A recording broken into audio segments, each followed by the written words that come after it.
Amir Mamir, today we are going to deal with delay and disruption owing to the late issue of drawings, instructions and other information. Introduction. Most of the construction contracts specific deals with this matter, as it is particularly impossible to have all drawings and other information ready on the commencement date.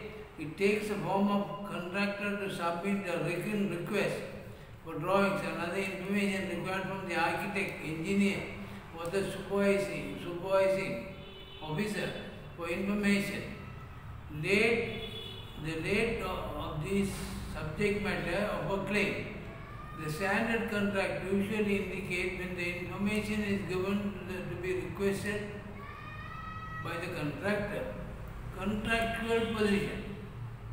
JCT 80 clause 26.21 says, for which is specifically applied in writing, provided such application was made on the date which, having regard to the completion date, was neither unreasonably distant or reasonably close to the date, it was necessary for him to receive the same. Legal precedent. In the case of the London Borough of Mayton versus Stanley Hugh Leach Limited, 1985, 32 BLR 51. The form and timing of the contractor's written application were subject to a scrutiny by the court. The contract period in this case ran from a date possession, namely 27 September 1972, to a date of completion of 14 June 1985. On the 18th September 1972, Leach sent an architect a program setting out the work. Program possessed 16 weeks of the contract. A second program, which was dated 16 October 1972 and numbered 515, was prepared and forwarded to the architect. The second program indicated the dates on which the drawings and other information were required by Leach. It was argued by Leach that program 515 represents a request by Leach to work by Leach. It was argued by Leach that the program 515 represents a request by Leach to the architect for necessary information, drawings and other details or level, which was a prerequisite for an entitlement of time under clause 23(1), and payment for loss of expenses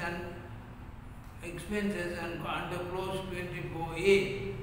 The arbitrator found partially in favor of Leach, and his decision was upheld by Justice Vinalot in the Chancery Division of the High Court.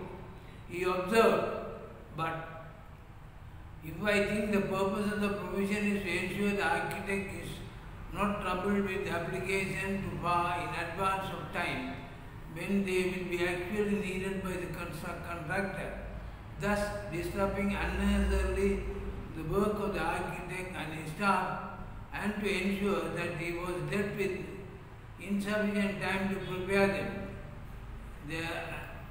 There is no reason why an application should not be made at the commencement of the work for all instruction, etc., which the contractor can foresee will be required in the course of works, provided that the date not specified for delivery of each set of instructions meets these two requirements.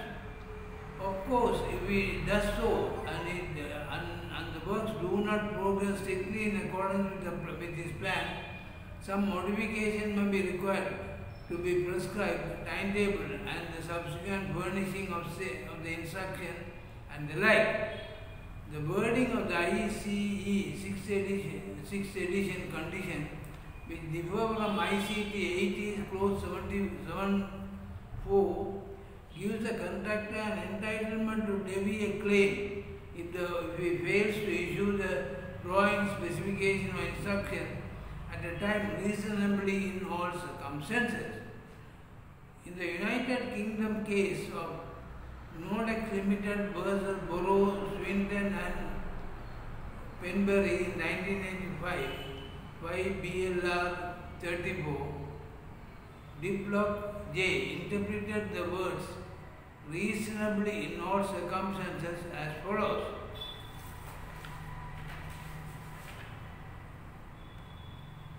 It is clear from these clauses which I have read that to give business efficacy to the contract, details and instructions necessary for the execution of the works must be given by the engineer from time to time in the course of the contract and must be given in a reasonable time.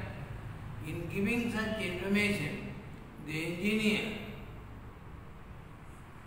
is acting as an agent for his principals, the corporation, and if he fails to give such instruction within a reasonable time, the corporation is liable in damages for breach of contract. But his reasonable time does not depend solely upon the convenience and financial interest of the claimant. No doubt is to be interested to have every detail cut and dried on the day of the contract is signed. But the contract does not contemplate that.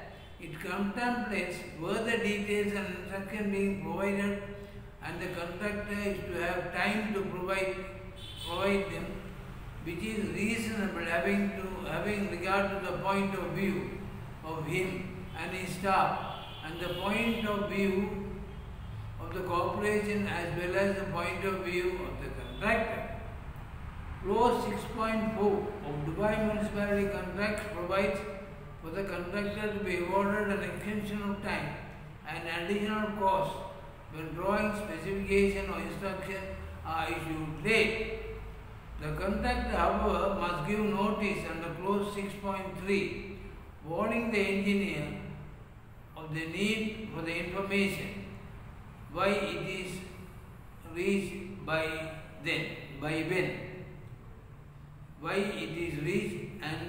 when. Technical auditor's role. The technical auditor's role in evaluating the entitlement of the contractor first to concentrate on the conditions of contract.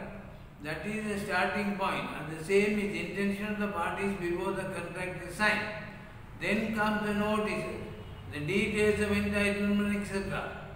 The spirit of contract, that all parties have to keep the damage to the absolute minimum, should be considered. The technical auditor should be fair. He should be conversant on all these legal precedents regarding this. Thank you.